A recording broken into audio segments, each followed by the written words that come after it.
Good to have you back in the Godly Playroom. My name is Ruth Lummox, and it's my privilege to be here and to tell one more story before we take a break over the summer. We're in the Godly Playroom of First United Church here in Wetaskiwin, Alberta. And these stories are posted on both our Facebook and our YouTube channel. So you can check out some of the other videos that have been posted over the course of the year. Hard to believe we've been doing this for over a year now, every week. So to everyone who's hung in there and you're ready now for a bit of a summer vacation or a chance to just go out and enjoy the outdoors, thank you. And to those of you who may just be tuning in, know that we'll be back in August and we'll be sharing some of our stories and sessions from Vacation Bible Camp, which I think is called For God So Loves This World. Well, I wonder what you need today to help you get settled into this space. Sometimes there's somebody to greet you at the door, and I'm so grateful when Sherry or Jackie tell a story and I get to sit at the door and the threshold and welcome you here. But today it's just me. Maybe you need to find your comfy place or to get your art materials. I have some ready for later. You might want to get your feast materials ready, but also know that you can stop this video at any time and do what you need to do to be ready. Sometimes it's not easy. Sometimes we can settle our body, maybe if we're sitting pretzel-legged or on our comfy couch, or our hands are still and we take a few deep breaths, and then our mind goes off in a different direction, or the phone rings, or the dog wants out, or someone reminds us we had a chore that we haven't finished yet.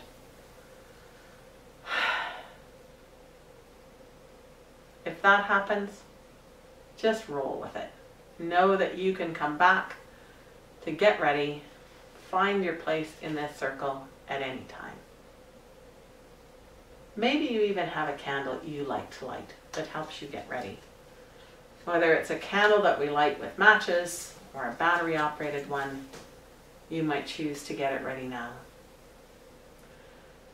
We remember that once there was someone who said such amazing things and did such wonderful things that people began to follow him. And the more they followed him, the more they wondered who he was. One time when they asked him, "Who are you?" he said, "I am the Good Shepherd. I know each of my sheep by name, and they know the sound of my voice." Another time, when someone asked him, "Who are you?" he said, "I am the bread of life," or "I am the true vine." And whenever we gather at table with one another in the presence of the holy, we are reminded that it is that most amazing person who hosts us there. At another time, when they asked him, "Who are you?" he said, "I am the light."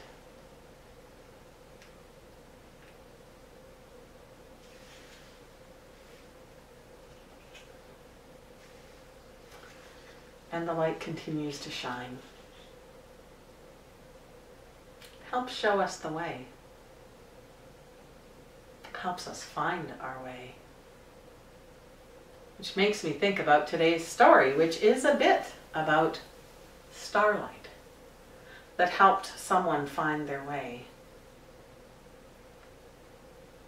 But then that person became a light to others and helped them find their way. Sounds a bit like a parable, but it's not.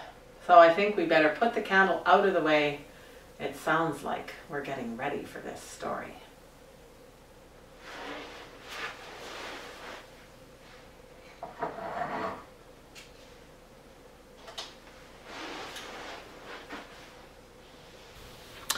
So this is the story of Saint Harriet Tubman. And we remember Harriet in the time of that green and growing season. The season after Pentecost. That season that we're in right now.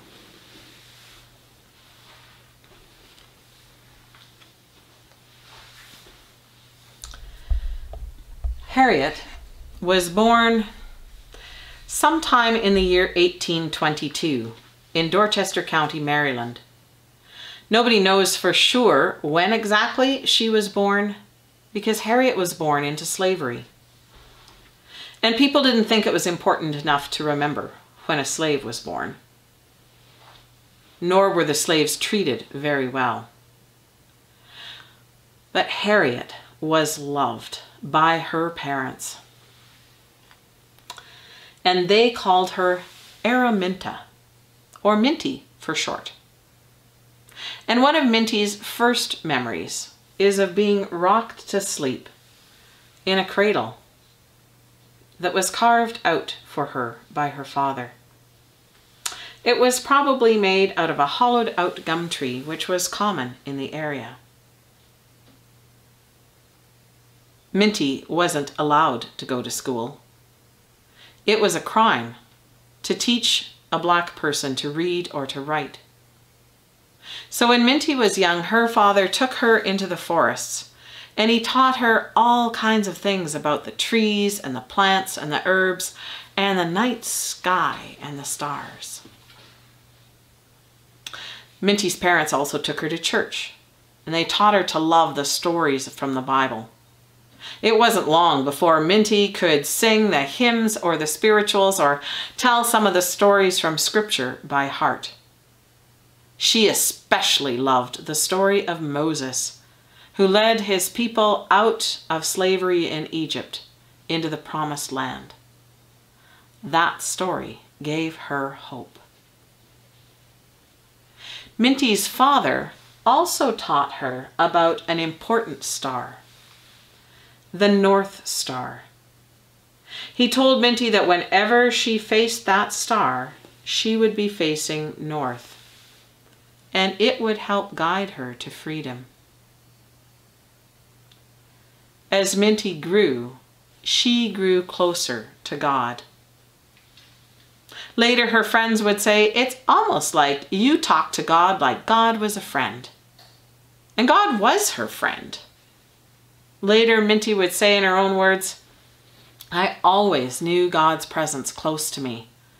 God gave me strength. God put the North Star in the heavens. God intended for me to be free. When Minty was about 12 years old, one of the other slaves from the plantation where she lived ran away. But he was captured and brought back and punished. Minty tried to help him. She stepped in front of the slave master when he was punishing, and a heavy iron weight struck Minty in the head. It cut her very badly, and she almost died. Minty eventually got better, but she was never quite the same as before. She would sometimes have headaches, or feel faint, or get dizzy, even had seizures. But during that time of healing, Minty grew even closer to God, and she knew what God wanted. So she changed her name to Harriet, and she trusted when God said it would be soon that she would be free. Minty began to make her plans. And when the day came for her to slip away, she wanted so badly to be able to say goodbye to her family and her friends. But it was too dangerous to speak those words out loud. And so she sang them one of the old spirituals. When that old chariot comes, I'm gonna leave you.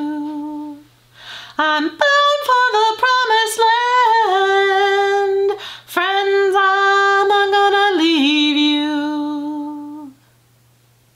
then she ran. She hid in the woods by day, and she followed the North Star by night, just as her father had taught her. It was a long way and dangerous. She went over 90 miles through swamps and across rivers and marshlands, until finally she arrived in a place called Philadelphia, Pennsylvania. There, Minty could live as a free woman, Harriet. But Harriet didn't only want freedom for herself. She said later, "I was a stranger in a strange land. My home was in Maryland, where all my family and friends were. But here I was in freedom." And so Harriet began to work hard. She saved her money. She wanted to go back and to bring others into freedom, but she would need a very good pair of boots to do that work. And so Harriet set off again. She went all the way back to Maryland, and she brought her niece Kessia and two of Kessia's children. They traveled through that connection of safe houses, sometimes called the Underground Railroad. It was a long journey and a hard one through the marsh and the swampland and the rivers. But finally, they were free too. Then Minty saved and worked harder and went back again. And she went back again and again.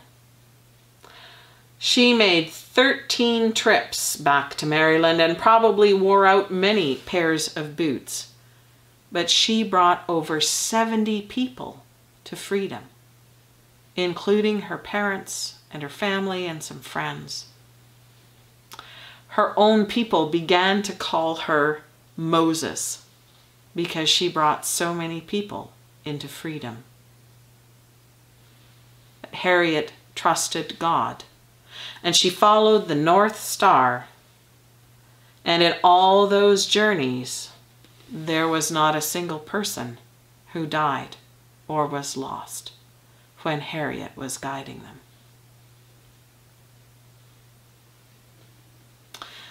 This is the story about Harriet Tubman, a saint that we remember sometimes in that month of July, but in this green and growing season. You might like to pause the video as we do some wondering, or you have some conversations, or as you do some art response to this story. So I wonder what part of this story you liked best.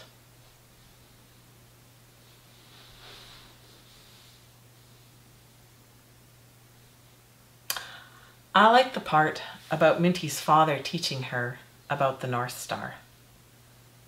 And I remember times when I spent outside late at night, mostly with my dad, sometimes with my mom, lying on our dock and looking at the stars.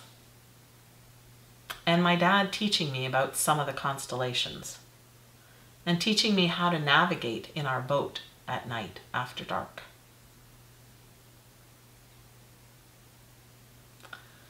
I wonder what part of this story is most important.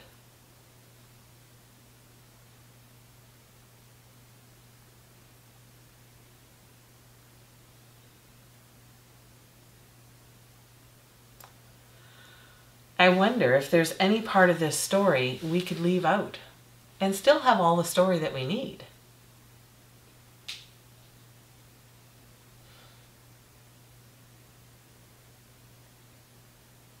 I would probably leave out the parts about slavery. It saddens me that that's such a big part of our history, and that it still goes on today, that people are bought and sold.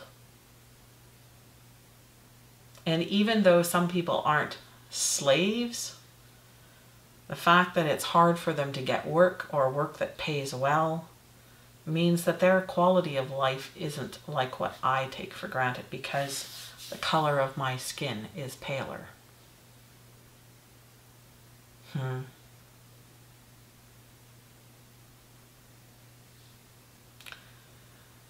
I wonder what part of this story is especially for you today,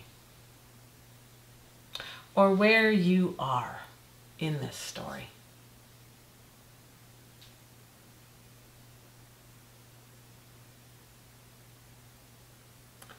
I'm going to put the story away now, and you can kind of think about the order of it as we do that. We remember that it's a story about Harriet Tubman. And you can find it in this booklet. And we are very grateful for this story because it actually comes to us from the wider Godly Play Circle.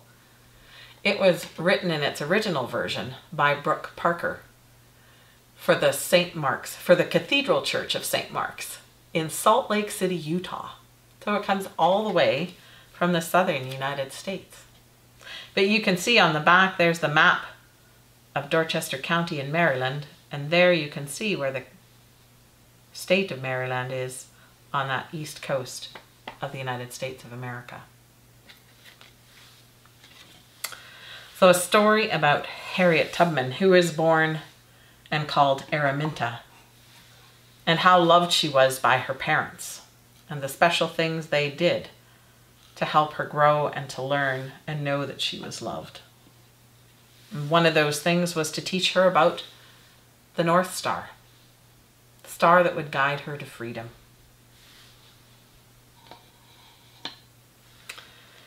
And when Minty, who became Harriet, was eventually free, all the trips that she made back and forth between Pennsylvania and Maryland to bring others into freedom, and the boots that she wore to make those dangerous journeys. I wonder what kind of a journey you're on to help people be free.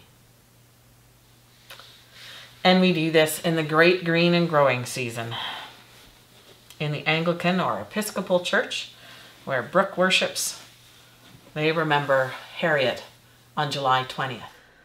So I got out those watercolor crayons again. You might have some watercolors at home for painting, and you might have some different kinds of brushes. I have a big wide one, and I use that when I want to put lots of water on my paper to make what's called a wash. And I have a little fine one that I'll use for drawing in some details maybe. And then I have this fun one. It'll make kind of trails through things. Or I can use it to spray. So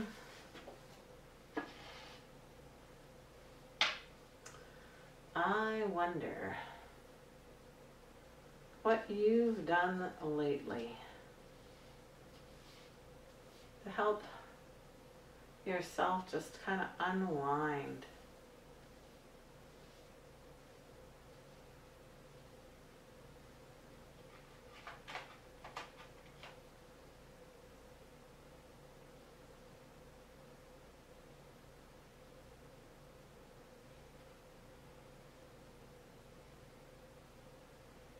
Putting some blue on there.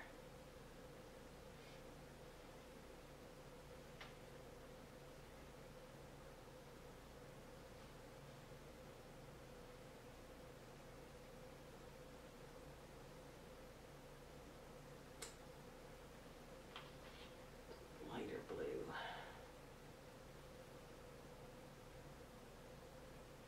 We're almost at the end of July.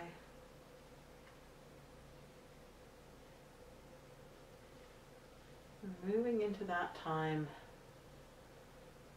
School's out. People are starting to get ready for holidays.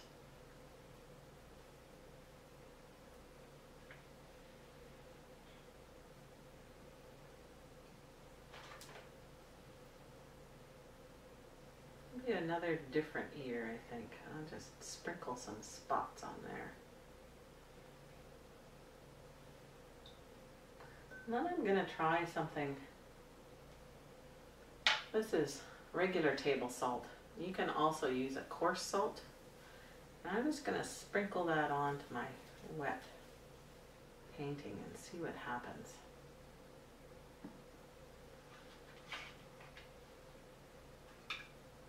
I'm going to put some yellow spots.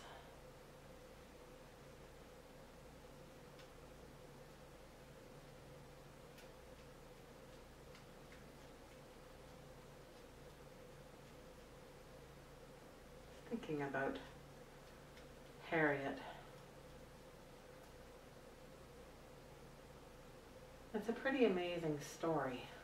I always wonder what kept her so hopeful over those years of being a slave, finding her way to freedom.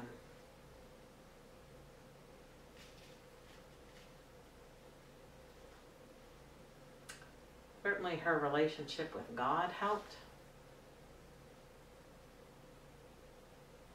The love her parents shared with her. She always talked about that North Star. And knowing that God wanted her to be free.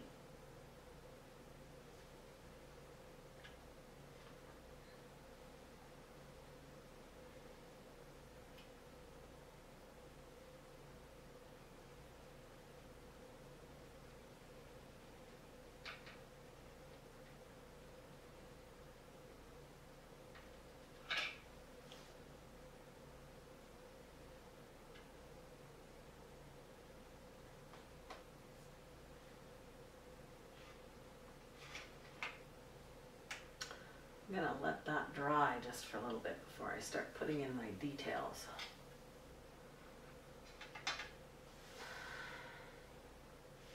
I don't know if you know very much about the stars. In the summer, our family often likes to go outside and lay on the grass or on our dock and look at the stars.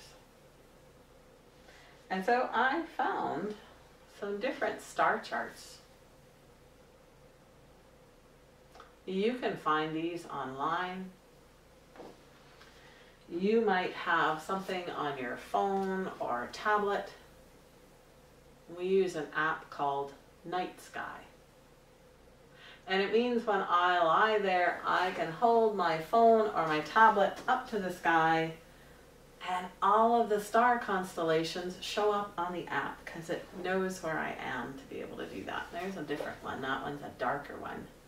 Shows you the different constellations.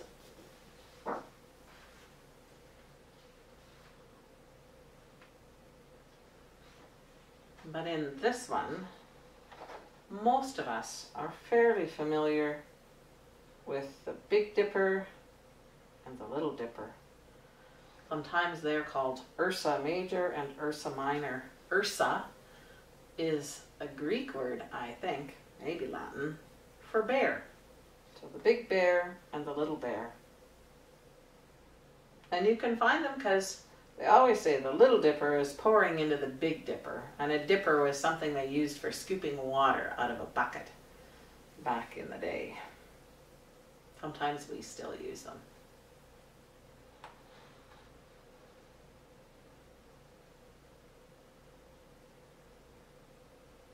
Other one I can often find is Cygnus, the swan. It just looks like a cross up in the sky. And there's another one that's not on this one. Must be down below the horizon or above the horizon. Sometimes we call it Orion, the hunter. And there will be 3 bright stars in a line that help us know that's Orion's belt.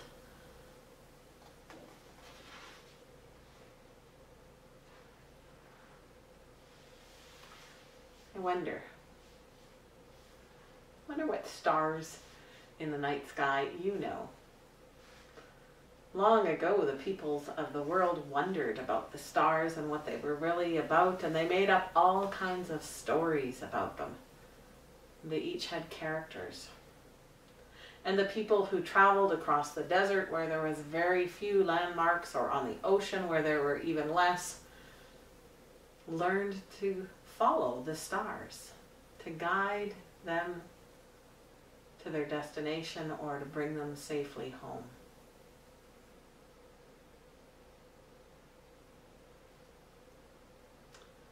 I wonder what helps you find your way.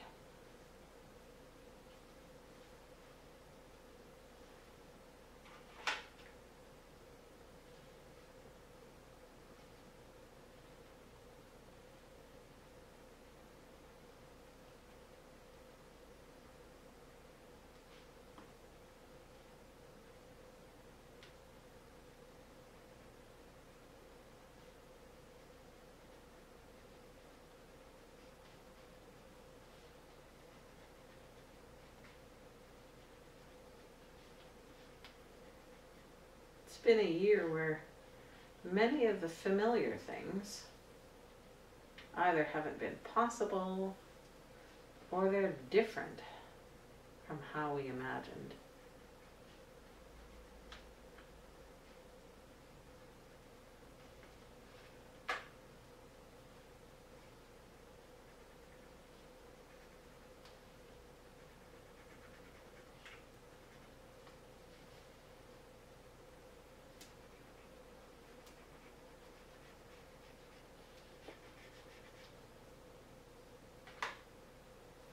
And it's been easy for people to kind of lose their way.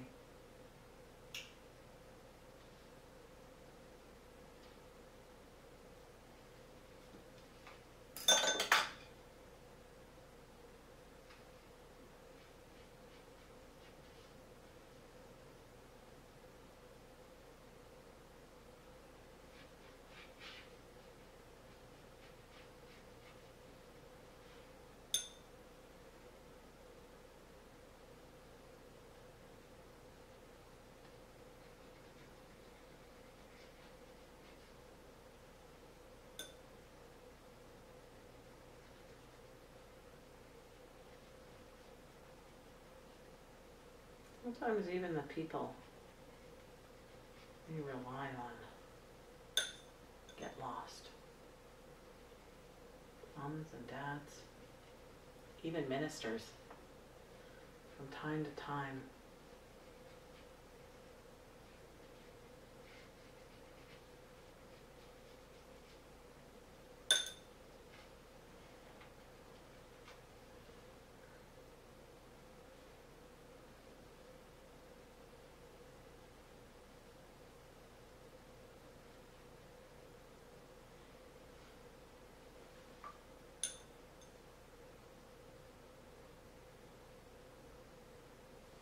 That's why I like stories, especially the stories about God,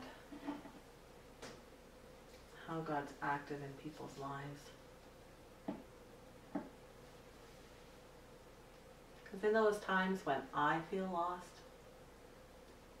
I can remember one of those stories, maybe a story like Harriet, who probably wanted to give up lots of times on those long, long journeys between Pennsylvania and the southern states where her family or her friends were in slavery. But somehow she kept going.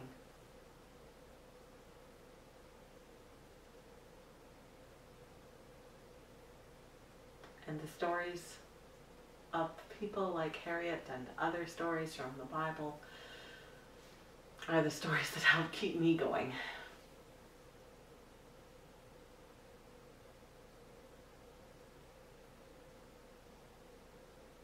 And sometimes new things open up. Sometimes the salt or the little bits of grit help us create something beautiful. So sometime when you're doing some watercolor and you put some color and water on your page and then sprinkle salt, see what happens.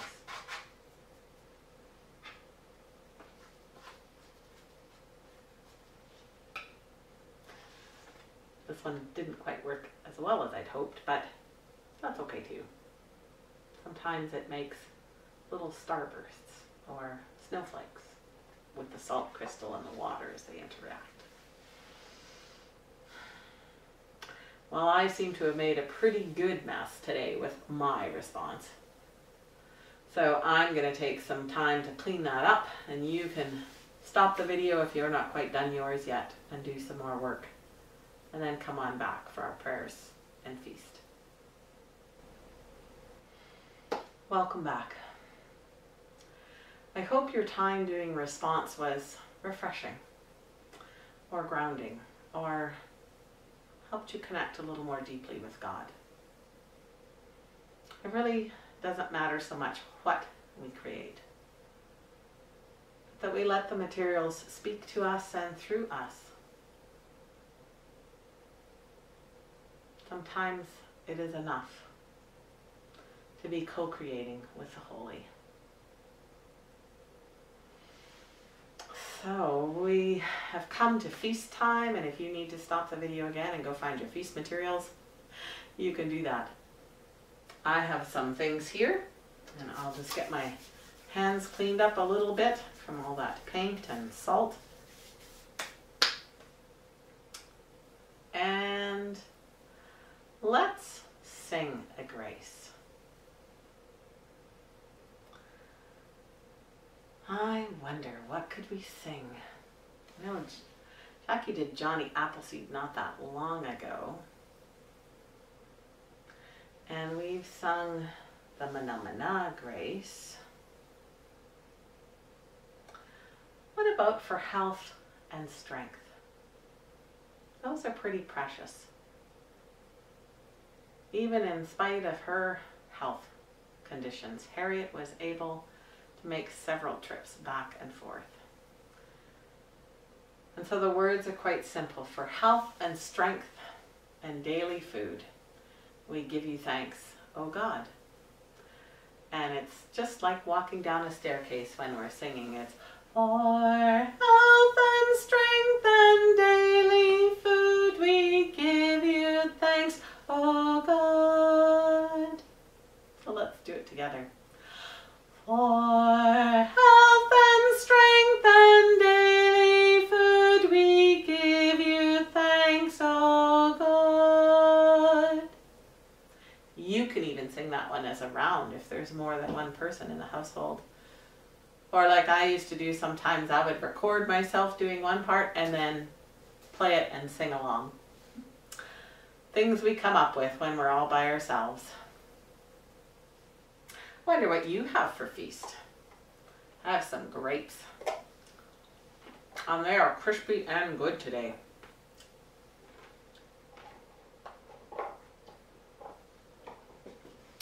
I wonder what kinds of things Harriet ate on that journey. Don't imagine she had grapes.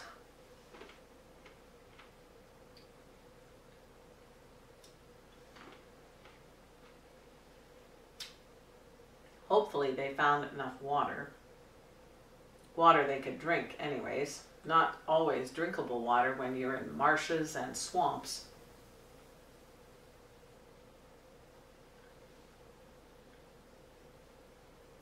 Perhaps they had some kind of bannock, almost like a dried trail bread thing that you could take with you. That would keep.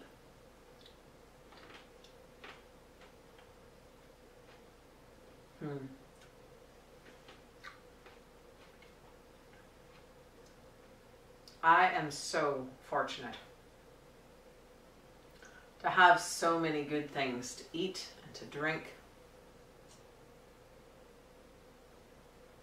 Mostly I just walk to my fridge. Sometimes I go to the grocery store. There have been very few times in my life when I've gone hungry, as you can tell.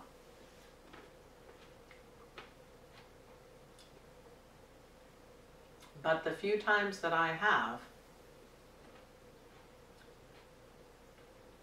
has made me even more grateful for the times that I have plenty.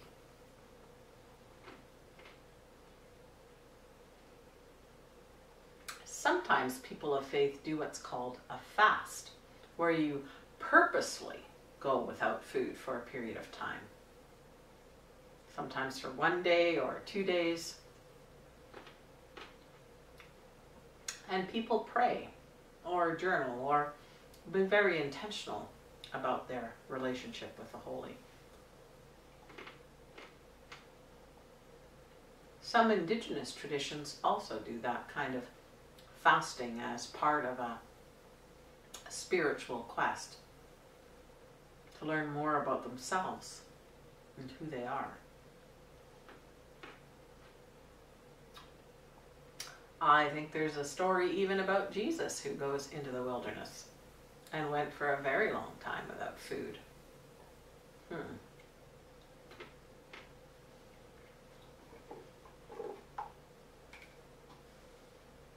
But mostly, unless you're careful about your fasting and make sure your doctor or your parents know that you're doing it, it's a good thing to eat a little bit every day.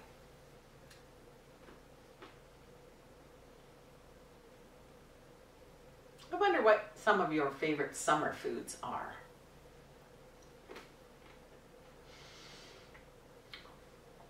I can smell the hot dogs cooked over an open fire. Or s'mores.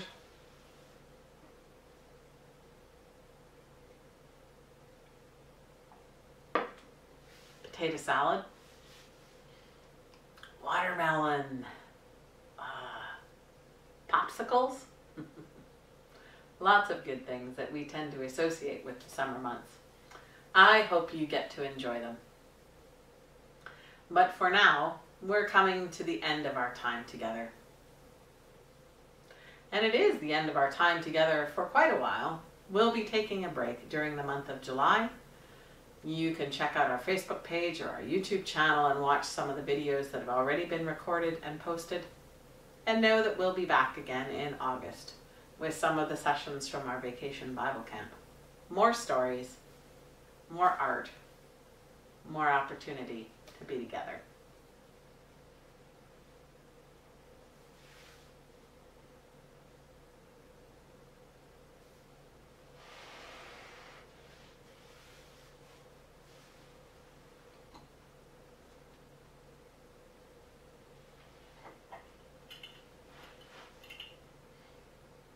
So, watch what happens when I change the light. So that it isn't just in this one time or place, but it can spread out for the whole month of July. It will be there whenever we need it.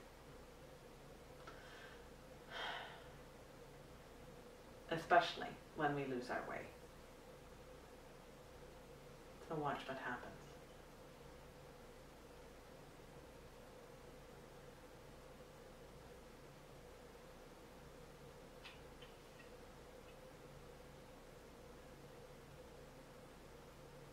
And it spreads out and it gets thinner and thinner. I think it's making enough for all of July. But eventually it will disappear. But just because we can't see something doesn't mean it isn't there. So wherever and however the light finds you this summer, God bless, be well, and look after one another. Until we're in the storytelling room, the godly playroom again.